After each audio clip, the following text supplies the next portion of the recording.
2 மாசமா அண்ணாமலை அவர்கள் வந்து ரேலி மாதிரி போயிட்டு தான் இருந்தாரு. எந்த இடத்துலயுமே வன்னியருக்காக எதுவுமே பேசவும் இல்லை, வன்னியர் இடஒதுக்கீடு ரிசர்வேஷனுக்காக எதுவுமே பேசவும் இல்லை. அப்படிப்பட்ட ஒரு கட்சி கூட வன்னியர்களுக்காகவே உருவாக்கப்பட்ட கட்சி பாமக. இவர் எப்படி போய் கூட்டணி வைக்கலாம் அந்த இடத்துல? பிஜேபி வந்து இப்ப கூட ரிசர்வேஷனுக்காக ஏடிஎம்கேல இருந்து, அதாவது போன எலெக்ஷன்ல வந்து ஏடிஎம்கேல இருந்து இந்த மாதிரி ரிசர்வேஷன் கொடுத்திருந்தாங்க. அதை தடுத்ததும் பிஜேபி. அப்படி இருக்குள்ள எப்படி இந்த பிஜேபி கூட அவர் கூட்டணி வைக்கலாம்?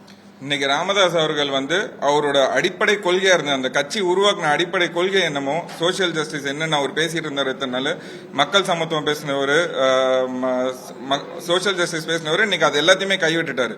காடிவெட்டி குரு அவங்களோட ரத்தமா நாங்க வந்து எங்க சமுதாய மக்களுக்காக நாங்க குரல் கொடுக்கிறோம். எங்க சமுதாய மக்களுக்கான நலனுக்காகவும் இடஒதுக்கீடுக்காகவும் நாங்க அந்த விஷயத்தை கையெடுத்து நாங்க போராடுவோம்.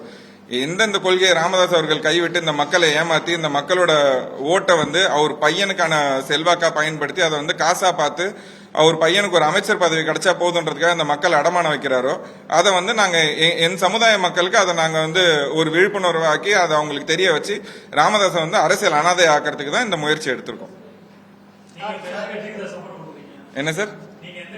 அதான் சார், எங்க சமுதாய மக்களுக்கு நாங்க எங்க சமுதாயத்துக்கான கோரிக்கைகளுக்கு யார் ஏத்துக்கிட்டு எங்களுக்கு ஆதரவு தராங்களோ அந்த கட்சிகள் கூட நாங்க சரி. ஜாதிவாரி கணக்கு எடுக்கணும் சார். எங்களுக்கு இப்ப ஜாதிவாரி கணக்கு எடுக்கிறத பத்தி அதிமுக பேசல, இன்னைக்கு வன்னியர் நலன் பத்தி அதிமுக எதுவும் பேசலீங்களே. பேசிட்டும் நாங்க வந்து அந்த காலத்துல பாமக அவங்க கூட இருந்தாங்களே, பாமக கூட வச்சுக்கிட்டு வன்னியர்கள் அவங்க புறக்கணிச்சிட்டாங்கல்ல. அதனால நாங்க வந்து திமுகல இருந்தோம், பாமகவை எதிர்க்கணும்ன்றதுக்காக திமுகல இருந்தோம். அவ்வளவுதான். அந்த டைம் கொடுத்தாங்க, ஆனா அது ரிசர்வேஷன் ஒண்ணு எங்களுக்கு கிடைக்கல. அது கொடுக்குற மாதிரி கொடுத்துட்டு எடுத்துட்டாங்க. 10.5 கொடுத்தாங்க சார். 10.5ன்றது எங்க மக்களுக்கான கரெக்டான கணக்கெடுப்பே கிடையாது. கணக்கெடுப்பு எடுக்கட்டும். கணக்கெடுப்பு எடுத்து எங்களுக்கு 8 இருந்தா 8 கொடுங்க, 10 இருந்தா 10 கொடுங்க, 15 இருந்தா 1931 சென்செக்ஸ் படி 17 இருந்தது சார் வன்னியர் மக்கள். அதுல இருந்து இன்னைக்கு எப்படி குறைவாங்க? சரி, குறைஞ்சிட்டாங்கன்னு வச்சுங்க. 2 கோடி மக்கள் இருந்தாங்க, இன்னைக்கு 1 கோடி மக்கள் தான் இருக்காங்கன்னா அந்த 1 கோடி மக்களுக்கான ரிசர்வேஷனை கொடுங்க. எதுவுமே எடுக்காம 10.5 பிளைண்டா எந்த நம்பர்ஸ் வச்சு எந்த ஃபேக்ட்ஸ் வச்சு நீங்க அரைவ் பண்ணீங்க? அதுக்கான ஸ்டெப்பை எந்த கட்சி எடுக்கும்? எந்த கட்சி எடுக்குதோ அந்த கட்சிக்கு நாங்க ஆதரவு தரோம் தான் நான் சொல்றேன். இல்ல, பாஜகவோட போனதே கொஞ்சம் கேவலமான செயல் தான் எங்களை பொறுத்த வரையும். ஏன்னா அந்த வன்னியருக்காக அப்பா எவ்வளவோ வந்து உழைச்சிருக்காங்க. அந்த டொனேஷன் இல்லாம ஒரு அறக்கட்டளை, வன்னியர் அறக்கட்டளை கட்டி பசங்க எல்லாம் வந்து ஃப்ரீயா படிக்கணும் அப்படின்னு சொல்லி தான் கட்டினது. இப்ப வந்து 2 லட்சத்துக்கு மேல நீங்க டொனேஷன் வாங்குறீங்க. ஒன்னு 25 குடும்ப தியாகிகளுக்கும் அவங்களுக்கும் நீங்க எதுவுமே பண்ணல, வன்னியருக்காகவும் எதுவும் பண்ணல. அப்பா புள்ள 2 பேருக்காக மட்டும்தான் நீங்க இருக்கிறீங்க, அதுக்காக மட்டும்தான் கட்சி வச்சிருக்கிறீங்க.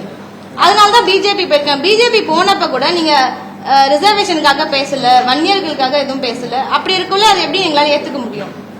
வன்னியர் மக்கள் எல்லாருமே வந்து இதனால ரொம்ப டிப்ரெஷன்ல தான் இருக்கிற மாதிரி இருக்குது.